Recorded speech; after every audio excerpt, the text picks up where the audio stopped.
The massive hall of the Galactic Council fell silent as Commander Jack Thompson stepped forward. His blue uniform, adorned with the simple Earth insignia, looked plain next to the elaborate dress of the alien representatives. Behind him walked Engineer Anna Willis, her red hair tied back tightly, eyes darting around the chamber to take in the incredible architecture that stretched hundreds of meters above them. "The humans wish to address the council," announced the speaker, a tall being with silvery skin that rippled like water. Jack cleared his throat. This was humanity's first appearance before the full council since Earth had joined the galactic community 30 years ago. Most species waited centuries before requesting such an audience. "Honorable members of the council," Jack began, his voice steady despite his racing heart. "We come to offer help with the Void Gate crisis." Murmurs spread through the chamber. Some representatives leaned forward with interest, while others made gestures that Jack recognized as their species' equivalent of dismissive laughter. The speaker raised a hand for silence. "Commander Thompson, the collapse of the Void Gate system is indeed a tragedy. 23 civilizations remain cut off from the galactic community. But what could Earth possibly offer in this matter?" Anna stepped forward. Unlike Jack, who had trained for diplomatic missions his entire career, she felt uncomfortable in the spotlight. But when it came to engineering, her confidence was unshakable. "We've studied the fragments of the ancient builders' technology," she said. "We believe we can rebuild the Void Gate." This time the chamber erupted. Representatives from 100 worlds spoke at once in dozens of languages. The translation devices in Jack's and Anna's ears struggled to keep up with the overlapping voices. "Impossible. The humans are barely space-capable. Even the Mithrani couldn't restore it, and they've had spaceflight for 50,000 years. The speaker called for order, striking a crystal rod against a metal plate. The sound resonated through the hall, and gradually, silence returned. "Ambassador." Dorn of the Stellar Imperium rose from his seat.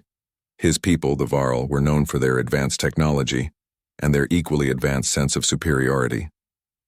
Dorn's skin had the blue-gray coloring of all Varl, but the elaborate patterns painted on his face marked him as a high-ranking official. "With all respect to our human friends," Dorn said, his voice smooth but carrying an edge, "this is absurd. Your species barely left your solar system a century ago. The Void Gate requires understanding physics your scientists haven't even theorized. The ancient builders had technology we still don't comprehend after studying it for millennia." Jack kept his face neutral despite the insult. "We're aware of the challenge, are you?" Dorn's mouth stretched into what passed for a smile among the Varl. The last team that attempted repairs lost an entire moon when their calculations failed. A moon, Commander. 16 million dead. The Void Gate isn't some primitive fission reactor. It bends the fabric of space-time itself. Anna stepped forward again. "We've developed new approaches based on what—" Dorn interrupted. "Your species still uses combustion for planetary transport. You haven't even mastered gravity manipulation for your cities. How could you possibly understand technology that predates your entire civilization by millions of years?" The council chamber grew tense. Jack noticed some representatives nodding in agreement with Dorn, while others watched with curious expressions. "Perhaps we should hear them out," suggested another representative, a small furry being from a world called Trell. "Humans have shown remarkable adaptability in the short time we've known them." Dorn made a dismissive gesture. "Adaptability won't rebuild the Void Gate. This requires the finest scientific minds in the galaxy, not enthusiastic amateurs." Jackie felt his patience wearing thin. He hadn't expected an easy reception, but the outright dismissal stung. "The Stellar Imperium has had 70 years to solve this problem," Jack said calmly. "How much progress have you made, Ambassador?" Dorn's face darkened, a deeper blue. "We've made significant theoretical advances, but no practical ones," Jack finished. For him. Meanwhile, 23 civilizations remain isolated, some facing resource shortages that will soon become critical. The speaker intervened. "What exactly are you proposing, Commander Thompson?" Anna pulled a small device from her pocket and activated it. A holographic display appeared in the center of the chamber, showing a modified design of the Void Gate. approach differs from previous attempts, she explained. Instead of trying to recreate the original technology exactly, we've developed a hybrid system that combines what we know of the ancient methods with new principles. She manipulated the display, showing different components and energy flows. Jack noticed that even Dorn was watching with reluctant interest. This isn't just human arrogance speaking, Anna continued. We've already successfully tested a small-scale version that created a stable microportal for 3 minutes and 42 seconds. This revelation caused another stir in the chamber. A microportal was still far from a full void gate, but it was more than anyone had achieved since the collapse. The speaker looked thoughtful. And you have documentation of this test? Full records, Jack confirmed, verified by independent observers from the Trell Science Academy. The representative from Trell nodded confirmation, causing Dorn's expression to sour further. Even if your test was successful, Dorn said, scaling up from a microportal to a full void gate is not simply a matter of building it larger. The energy requirements alone would drain your planet's resources. We've accounted for that, Anna replied. Our design uses significantly less energy than the original void gate. It's less powerful but more stable. For the next hour, Anna answered increasingly technical questions from the council. Jack watched with pride as she handled each one with confidence. Her simple, direct explanations seemed to impress many of the representatives, even those initially skeptical. Finally, the speaker called for a brief recess to consider the human proposal. As the representatives filed out of the chamber, Dorn approached Jack and Anna. An interesting performance, he said quietly. But when your project fails, and it will fail, remember that you were warned. Some technologies are beyond certain species. Know your place in the galaxy, humans. Jack met his gaze steadily. Our place is wherever we decide to make it, Ambassador. Dorn's expression hardened. We shall see. When the council reconvened, the speaker announced their decision.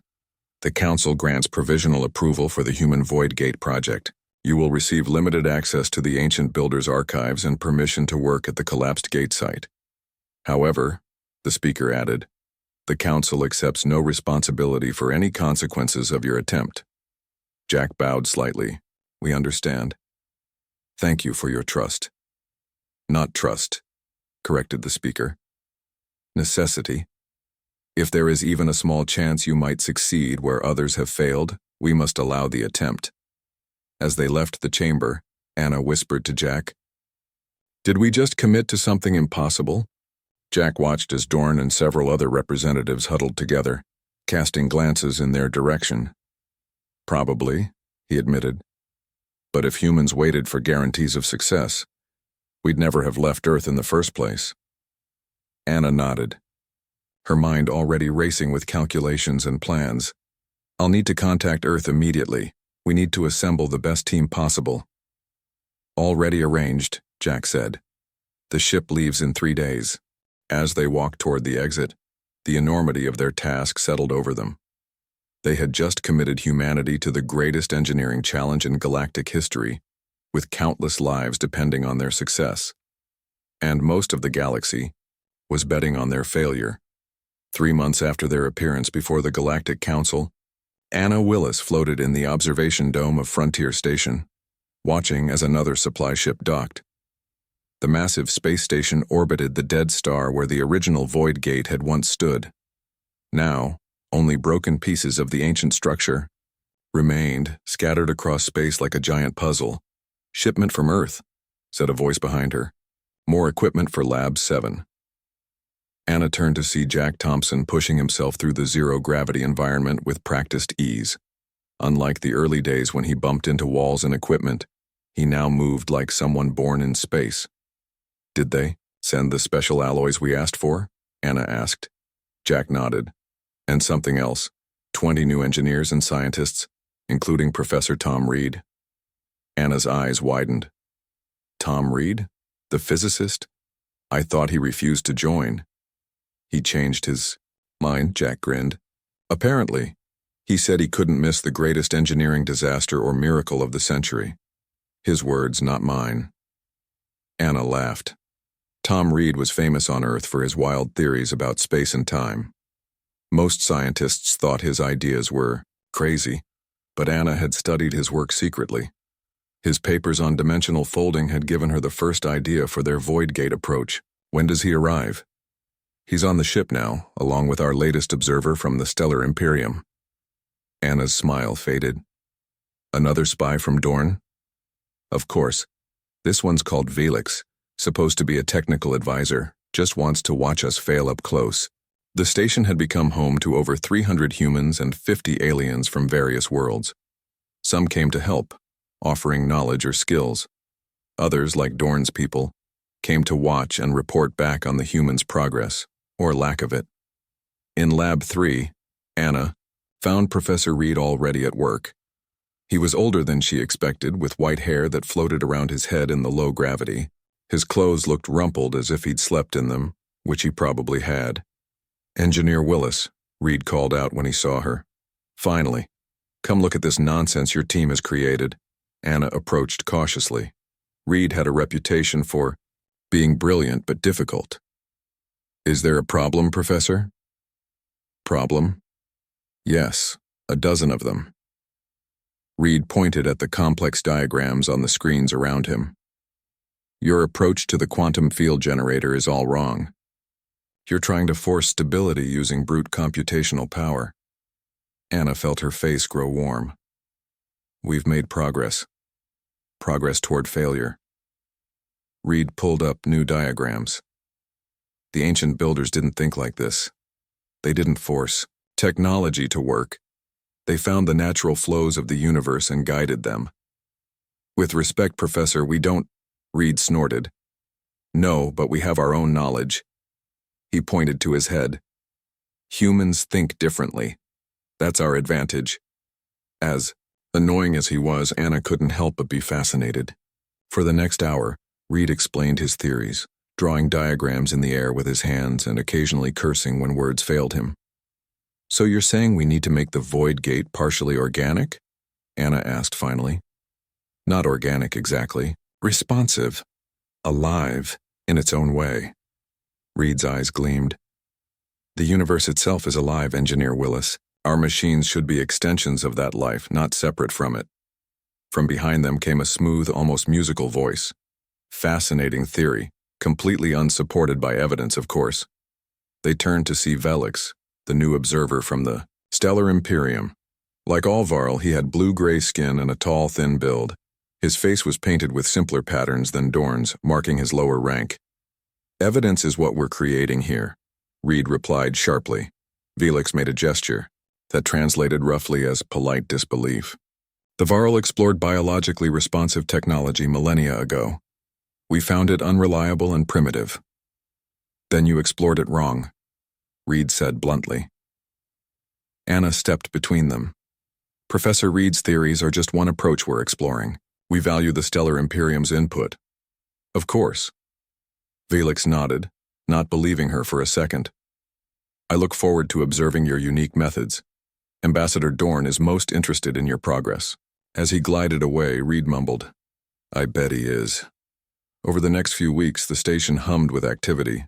Anna split her team into different groups, each working on separate pieces of the massive project. To the surprise of their alien observers, the humans didn't just work in labs. Some teams included artists and musicians who helped to design components that felt right. As Reed put it, "If it doesn't resonate, it won't work." "What is the purpose of this?" asked Felix one day, watching as a sculptor shaped a piece of specialized metal. "Intuitive design," Anna explained. "Some relationships between matter and energy can be felt rather than calculated." Felix looked skeptical. "This is not science. It's human science," Jack said, joining them. "We've always mixed art and engineering. Our greatest scientists were often artists too." At the 1-month mark, they tested the first major component, a field stabilizer that would eventually help hold the void gate open. To everyone's surprise, including Anna's, it worked on the first try, generating a perfect containment field. Word spread quickly through the station. That night, the team celebrated in the common area with music and drinks from a dozen worlds. "One small step," Jack said, raising his glass to Anna. "About 1,000 more to go," she replied. But she was smiling. Across the room, Tom Reed was arguing enthusiastically with the scientists from Trell, their furry arms waving as they debated some complex theory. Other aliens had joined the party too, curious about human celebration rituals. Only Velix and the other Varl observers kept their distance, watching with those unreadable eyes. 2 weeks later, disaster struck.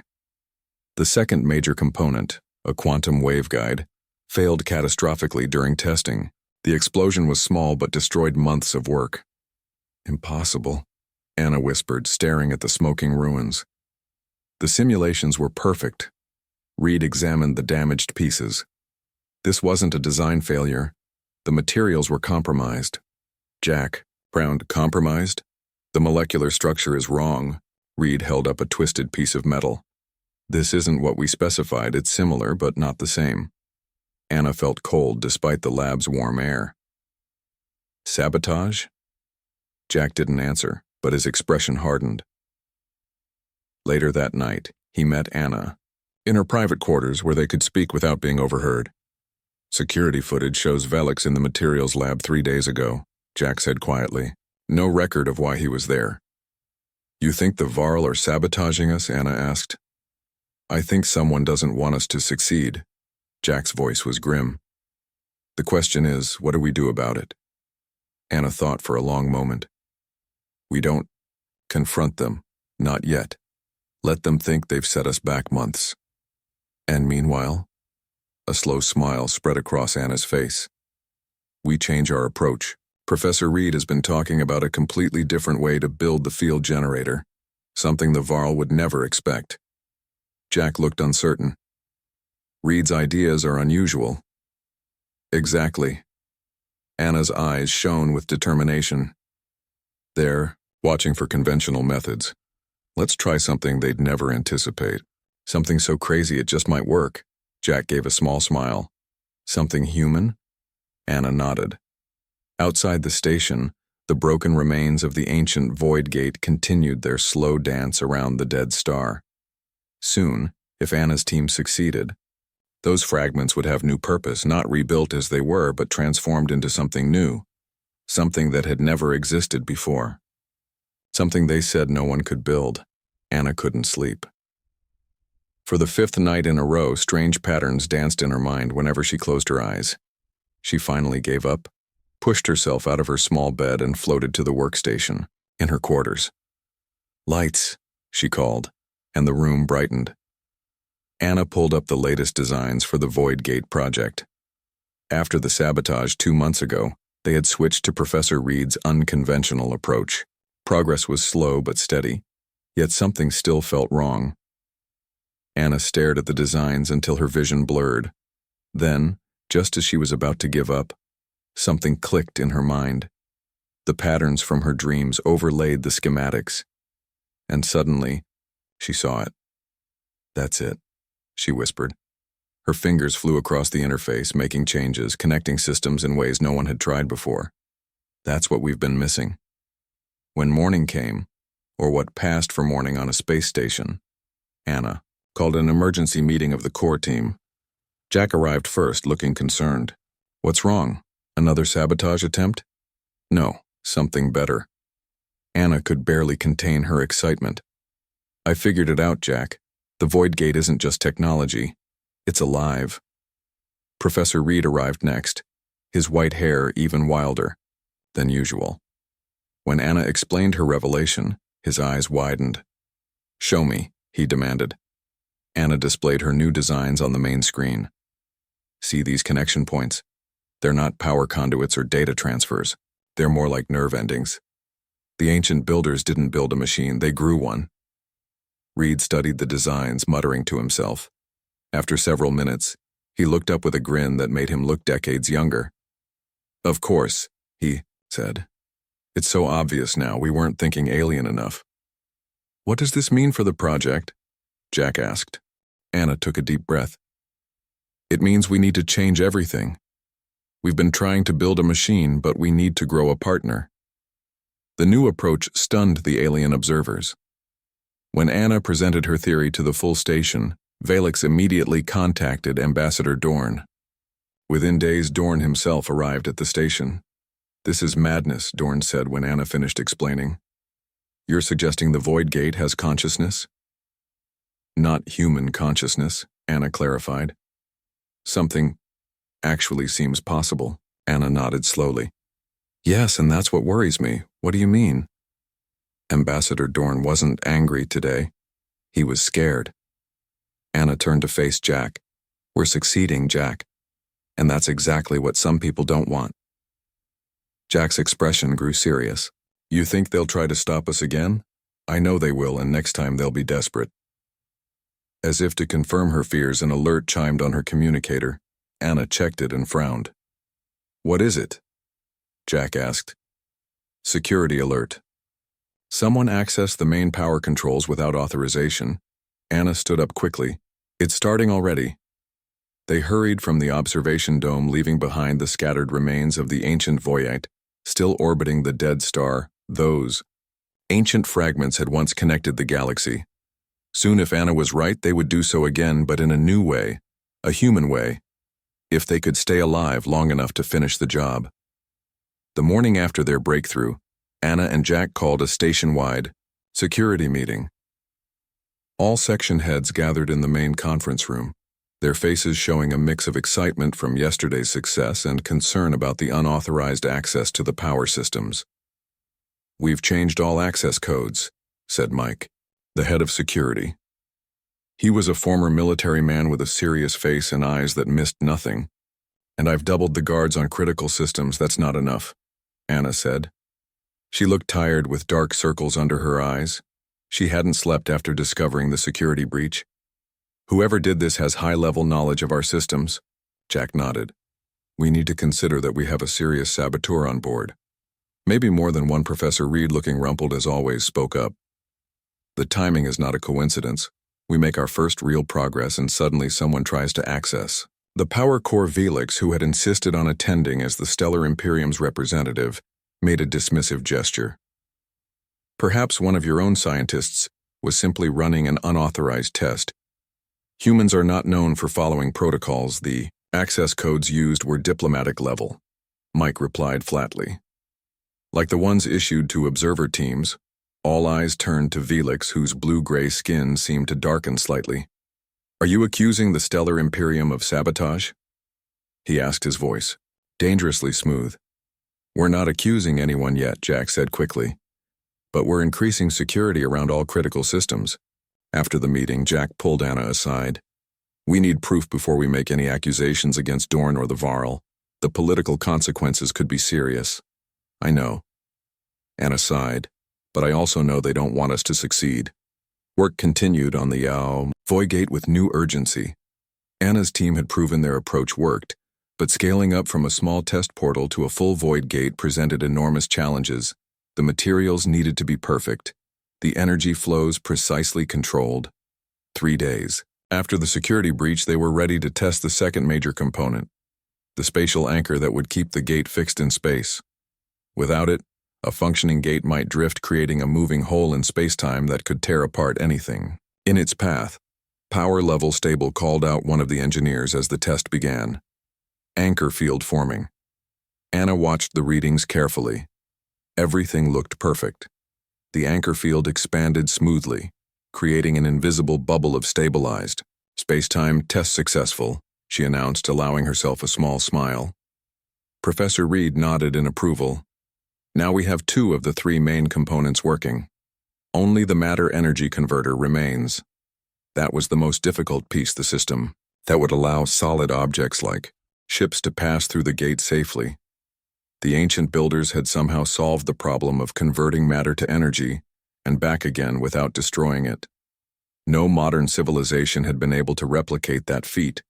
Unknown to the rest of the team, Anna had been working on a radical solution. That night she asked Reed to meet her in her private lab. "I need to show you something," she said, closing the door behind him. "But you can't tell anyone else yet." Reed raised his bushy eyebrows, but nodded. Anna activated a small device on her workbench. A tiny field of shimmering energy appeared, hovering just above the surface. The air around it vibrated slightly. This is based on the patterns I've been seeing in my dreams, she explained. Reed's expression shifted from curiosity to deep interest. He reached out a hand but hesitated. Is it stable? Completely, Anna assured him. I've run dozens of simulations. This is the key to the matter-energy conversion problem. Reed leaned closer. How does it work? It's not just physics, she said slowly. It's something else. Reed frowned. Something else, as in something we don't fully understand? Anna nodded. Something the ancients understood but we don't? Not yet, but I think, no, I know. This is how they did it. She met his gaze. This is how we finished the Void Gate. Actually, it seems possible. Anna nodded slowly. Yes. And that's what worries me. What do you mean? Ambassador Dorn wasn't angry today, he was scared. Anna turned to face Jack. We're succeeding, Jack. And that's exactly what some people don't want. Jack's expression grew serious. You think they'll try to stop us again? I know they will, and next time, they'll be desperate. As if to confirm her fears, an alert chimed on her communicator. Anna checked it and frowned. What is it? Jack asked. Security alert. Someone accessed the main power controls without authorization. Anna stood up quickly. It's starting already. They hurried from the observation dome, leaving behind the scattered remains of the ancient Voyate still orbiting the dead star. Those ancient fragments had once connected the galaxy. Soon, if Anna was right, they would do so again, but in a new way, a human way. If they could stay alive long enough to finish the job. The morning after their breakthrough, Anna and Jack called a station-wide security meeting. All section heads gathered in the main conference room, their faces showing a mix of excitement from yesterday's success and concern about the unauthorized access to the power systems. We've changed all access codes, said Mike, the head of security. He was a former military man with a serious face and eyes that missed nothing, and I've doubled the guards on critical systems. That's not enough, Anna said. She looked tired with dark circles under her eyes. She hadn't slept after discovering the security breach. Whoever did this has high-level knowledge of our systems. Jack nodded. We need to consider that we have a serious saboteur on board, maybe more than one. Professor Reed, looking rumpled as always, spoke up. The timing is not a coincidence. We make our first real progress, and suddenly someone tries to access the power core. Velix, who had insisted on attending as the Stellar Imperium's representative, made a dismissive gesture. Perhaps one of your own scientists was simply running an unauthorized test. Humans are not known for following protocols. The access codes used were diplomatic level, Mike replied flatly, like the ones issued to observer teams. All eyes turned to Velix, whose blue-gray skin seemed to darken slightly. Are you accusing the Stellar Imperium of sabotage? He asked, his voice dangerously smooth. We're not accusing anyone yet, Jack said quickly. But we're increasing security around all critical systems. After the meeting, Jack pulled Anna aside. We need proof before we make any accusations against Dorn or the Varl. The political consequences could be serious. I know, Anna sighed, but I also know they don't want us to succeed. Work continued on the Voygate with new urgency. Anna's team had proven their approach worked, but scaling up from a small test portal to a full Void Gate presented enormous challenges. The materials needed to be perfect, the energy flows precisely controlled. 3 days after the security breach, they were ready to test the second major component, the spatial anchor that would keep the gate fixed in space. Without it, a functioning gate might drift, creating a moving hole in spacetime that could tear apart anything in its path.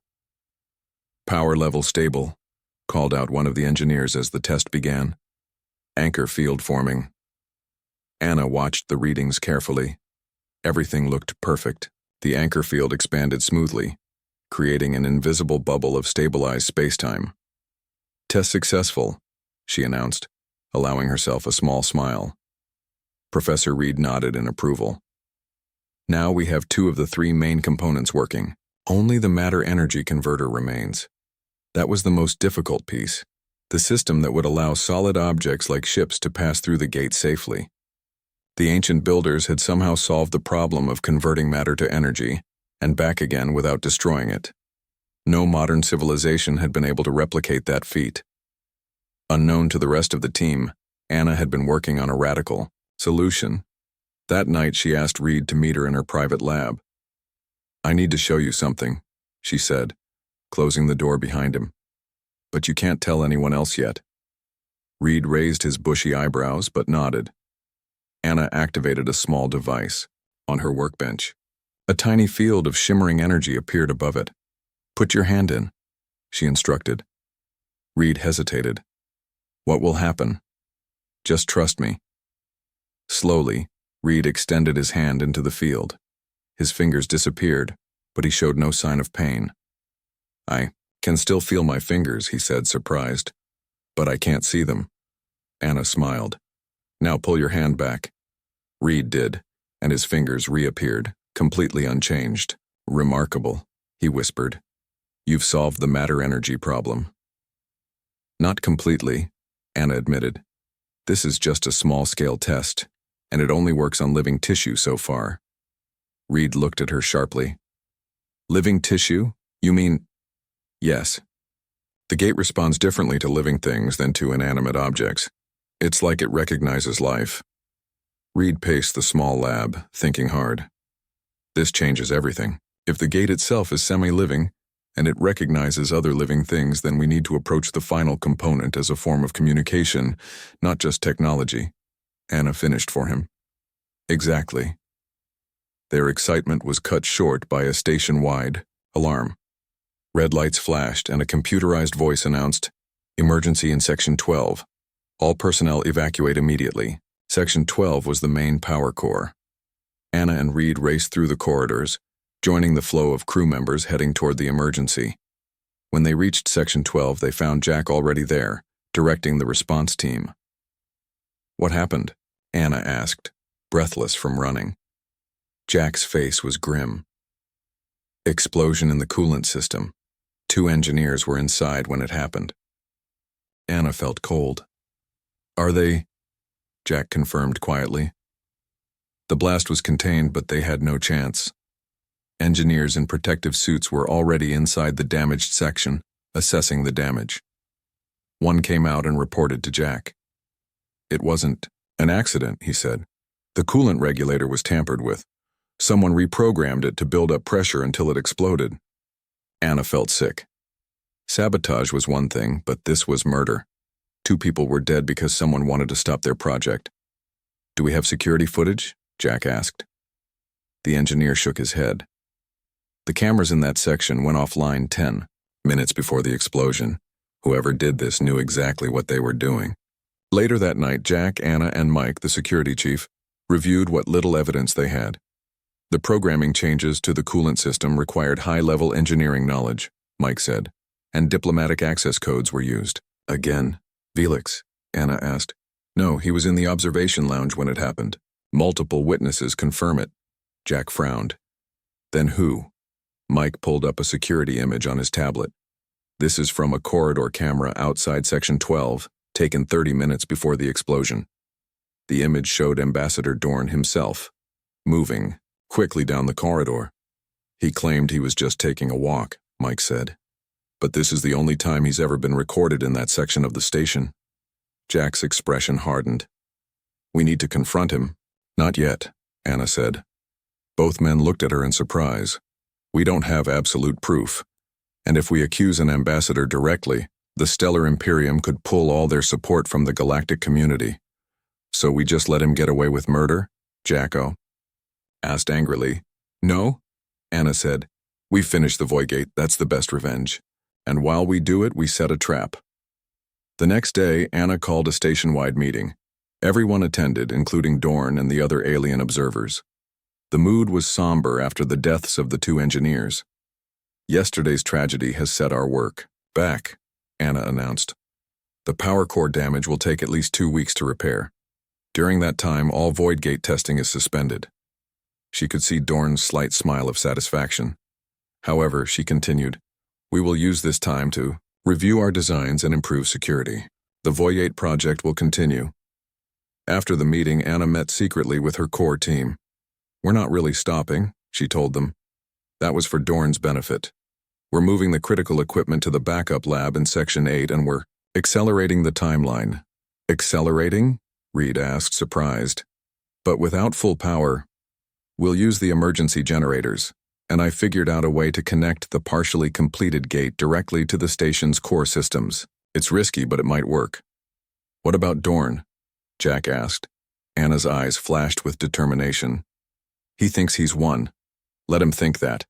Meanwhile, we'll be ready for his next move. As the team dispersed to begin the secret work, Anna stayed. Behind with Jack, this is dangerous, he said quietly. If Dorn discovers what we're doing, he'll try to stop us, Anna finished. I'm counting on it. This time we'll be ready. Above them, the broken pieces of the ancient Voyagate continued their endless orbit around the dead star. Soon, Anna thought those fragments would be joined by something new, a human-made Voidgate that would reconnect the galaxy, if they survived long enough to complete it. Time was running out. Anna knew it. Jack knew it. And every member of their team knew it. They had been working around the clock for 3 days in the hidden lab of Section 8, away from prying eyes. Life support is failing in Sections 3 through 7, reported Mike over the comm system. Emergency systems are holding, but not for long. Anna wiped sweat from her forehead. The station's temperature had been rising steadily as power systems failed, one by one. What had started as sabotage to the main power core had spread like a virus through the station's systems. How much longer do we have? Jack asked, his voice tight with tension. 6 hours, maybe less, Mike replied. Oxygen recyclers are at 30% efficiency and dropping. Jack looked at Anna. We're not going to make it, are we? Anna stared at the half-completed void gate in the center of the lab. It looked nothing like the ancient design. Where the original had been all metal and crystal, theirs was a strange mix of technology and something almost organic. Parts of it pulsed with light, like a heartbeat. We have to try, she said. It's not just about us anymore. Professor Reed, who had barely slept in days, nodded in agreement. The gate is responding better than expected. It wants to work. Jack might have smiled at the odd phrasing if the situation hadn't been so desperate. The idea of the gate wanting anything still seemed strange, but he'd seen enough in recent days. What do you need? He asked Anna. Time, she said simply. And power. All you can give me. Jack nodded. You'll have it. As he left to coordinate with the remaining engineering teams, Anna turned to Reed. We need to connect the main components. Now, before the final power loss, Reed looked concerned. Without testing the matter-energy converter at full scale, it's risky. We don't have a choice. Together with the remaining team members, they began the final assembly process. The gate's 3 main components, the field stabilizer, spatial, anchor, and matter-energy converter, had never been tested together. In theory, they should work in harmony. In practice, no one really knew what would happen. In the main control room, Jack was confronting Ambassador Dorn. Your sabotage has endangered everyone on this station, Jack said, barely controlling his anger, including your own people. Dorn's face showed no emotion. I don't know what you're talking about, Commander. We have proof, Dorn, security, recordings, access logs, everything. Jack stepped closer. Was it worth killing 2 engineers? Worth potentially killing everyone here? For a moment, Dorn's mask slipped, showing a flash of genuine emotion. Fear. You don't understand what's at stake, he said quietly. The Voidgate technology cannot be controlled by humans. Your species is too young, too unpredictable. So you decided to kill us all instead? I intended only to disable the project, Dorn said. The cascade failure in the power systems was unexpected. Jack laughed bitterly. You messed with technology you didn't fully understand, and now we're all paying the price. A station-wide alarm cut off their conversation. The lights flickered, and emergency backups kicked in, casting the room in a dim red glow. Main power, failure in progress, announced the computerized voice. Life support critical. Evacuation recommended, announced the station's computer. Jack's communicator beeped. We're ready, came Anna's voice. But we need all remaining power redirected to Section 8. That would shut down life support completely, Jack replied. We'd have minutes, not hours. It's our only chance. Jack made his decision. Redirecting power now. He turned to Dorn. Your escape pod is prepped if you want to run. The rest of us are staying. To Jack's surprise, Dorn shook his head. I will see this through, Commander, one way or another. In the hidden lab, the equipment hummed with power as the station's remaining energy was diverted to their project. The temperature rose further as life support systems shut down. Gate structure complete, Anna announced, her voice steady despite her racing heart. Beginning activation sequence. The team worked with practiced precision, each person handling their assigned role. The air in the center of the gate structure began to shimmer as energy fields took shape. Power at 50%, called out. An engineer. Field stabilizer holding, Professor Reed monitored his instruments carefully. Spatial anchor engaged. We're fixed in position. Anna took a deep breath. Activating matter-energy converter. This was the moment of truth. If this component failed, the gate would be useless. Just a window to another place, not a doorway. The gate structure pulsed brighter, its rhythm increasing. The shimmering air in its center darkened, then expanded into a perfect circle of absolute. Blackness, is it working? Someone whispered. As if in answer, the blackness suddenly transformed. Stars appeared, arranged in an unfamiliar pattern. They were looking at a different part of the galaxy. Full activation achieved, Anna said, her voice barely above a whisper. The gate is open. For a moment, everyone stood in stunned silence. They had done it. Against all odds, against sabotage and skepticism, they had built a working void gate. Then the station shuddered violently. What was that? Jack's voice came over the comm system. Mike answered, his voice tight. Power surge from the gate. It's pulling energy directly from the station's core now. Shut it down, Jack ordered. We can't, Anna replied. It's self-sustaining.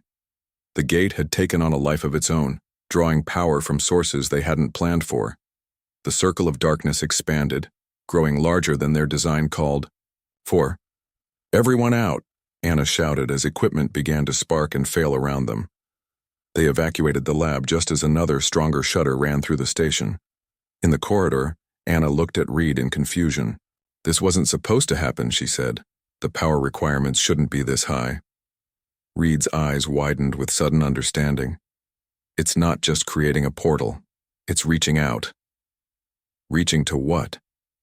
Before Reed could answer, a new alarm sounded. But this one was different, not the harsh warning of a station emergency, but a softer tone, indicating an external contact. Jack's voice came over the comm system, sounding shocked.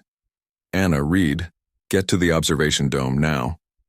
When they arrived, they found Jack, Dorn, and several others staring out at space in amazement. A ship had appeared near the station, a design none of them recognized, sleek and strange. Where did it come from? Anna asked. Through the gate, Jack said. But not from our side, from the other side. More ships began to appear, dozens of them, emerging from what looked like a larger version of their gate that had somehow formed in space outside the station. The isolated systems, Dorn whispered. The civilizations cut off when the original void gate collapsed. A communication request chimed on the station systems.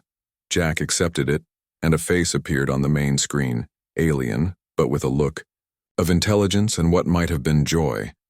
We've been waiting, the alien said in a translated voice. For so long we've been trying to rebuild the gate from our side. We felt your gate reaching out and added our power to yours. Anna stepped forward. You're from one of the isolated systems? Yes, one of 23 cut off when the ancient gate failed. We've been trapped for 70 years. The alien made a gesture of respect. No species has ever been able to rebuild the gate, until now.